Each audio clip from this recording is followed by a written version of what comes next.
दुनिया में ना कुछ राज ऐसे हैं जो समय के साथ धुंधले तो पड़ गए, लेकिन उनके जवाब आज तक नहीं मिल पाए हैं।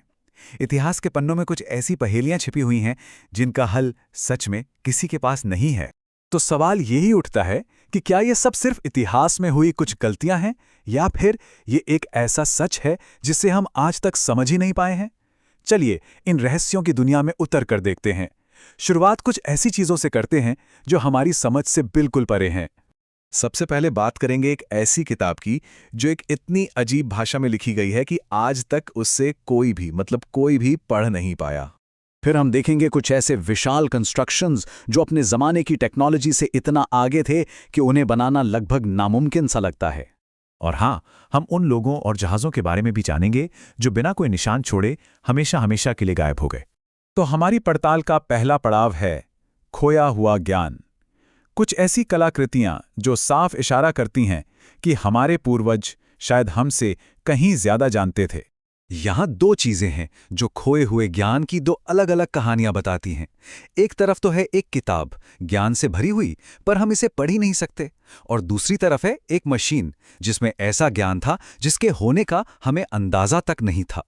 अब देखिए, इस किताब में है क्या? एक अनजान लिपि, ऐसे पौधे जो इस धरती पर हैं ही नहीं, और बड़े ही अजीब चित्र। तो थियरीज भी उतनी ही दिलचस्प हैं। कुछ लोग मानते हैं ये एलियंस का संदेश है, तो कुछ को लगता है ये किसी ने जानबूझकर बनाया हुआ एक धोखा है। सोचिए, 100 साल से ज्यादा हो गए लेकिन इसका कोड कोई नहीं तोड़ पाया। साल था 1901। गोताखोरों को एक डूबे हुए जहाज से जंग लगा हुआ धातु का एक टुकड़ा मिला। पहले तो लगा कि ये कुछ खास नहीं है, पर असल में ये एक हैरान कर देने वाली मशीन निकली। ये एक तरह का एनालॉग कंप्यूटर था जो ग्रहों की चाल से लेके ओलंपिक खेलों की तारीख तक सब कुछ कैलकुलेट कर सकता था।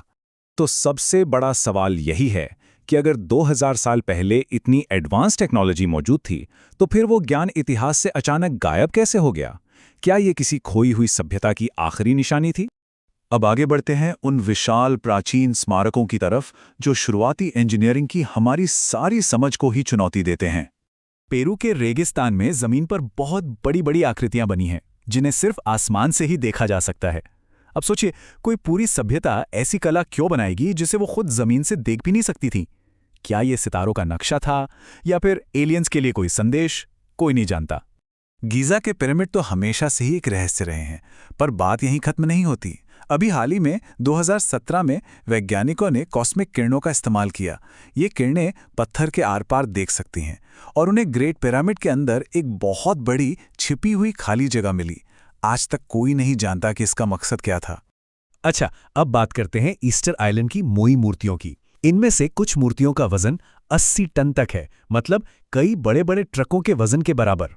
तो पहेली यही है, पुराने जमाने के लोगों ने इन भारी भरकम मूर्तियों को सिर्फ साधारण औजारों के साथ खदानों से मीलों दूर तक कैसे पहुंचाया होगा? वहां की कहानियों में तो यहां तक कहा जाता है कि ये मूर्तियां अपनी जगह पर चलकर गई थीं। और इस रहस्य को और भी गहरा कर देती है ये खोज कि ये सिर्फ सिर नहीं है। जी हां, जमीन के नीचे इनके पूरे पूरे धड़ दबे हुए हैं, जिससे ये पहेली और भी ज्यादा उलझ जाती है। और अब आखिर में हम उन रहस्यों को देखेंगे जो विज्ञान और तर्क की सीमाओं को भी पार कर जाते हैं। बर्मुडा ट्रायंगल का सबसे फेमस केस है फ्लाइट 19 का। 5 प्लेन एक ट्रेनिंग मिशन पर निकले, अचानक उनके कंपस ने काम करना बंद कर दिया, और फिर वो हमेशा के लिए गायब हो गए। और हैरानी की बात तो यह है कि उन्हें बचाने जो रेस्क्यू प्लेन गया, वो भी कभी वापस नहीं लौटा। इस रहस्य को समझाने के लिए कई थ्योरीज हैं। कुछ वैज्ञानिक कहते हैं कि यहाँ का मैग्नेटिक फील्ड या मीथेन गैस इसके लिए जिम्मेदार है। वहीं दूसरी तरफ कुछ लोग एलियन बेस या फिर अटलांटिस की खोई हुई टेक्नोलॉजी की तरफ इशारा करते हैं। अब आते हैं एक ऐसे रहस्य पर जो विज्ञान और विश्वास के बीच की लाइन को बिल्कुल धुंधला कर देता है। ट्यूरिन का कफन। ये एक कपड़ा है जिस पर एक इंसान की छवि बनी है, और उसके घाव वैसे ही हैं जैसे यीशु की सूली पर चढ़ने के बारे में बताया जाता है। 1988 में कार्बन डेटिंग ने कहा कि यह तो बस 700 साल पुराना है, लेकिन कई रिसर्चर्स इस टेस्ट को गलत मानते हैं। उनका मानना है कि ये छवि शायद किसी अलौकिक ऊर्जा के फ्लैश से बनी हो सकती है। तो हम घूम फिर कर उसी सवाल पर वापस आते हैं जिससे हमने शुरुआत की थी। क्या ये सारी पहेलियां सिर्फ इतिहास में हुई गलतियां हैं, या ये किसी बहुत बड़े सच की ओर इशारा कर रही हैं? शायद ये हमें बस इतना बताने के लिए है कि हमारा अतीत उतना सीधा साधा नहीं है जितना हमें स्कूलों में पढ़ाया गया है।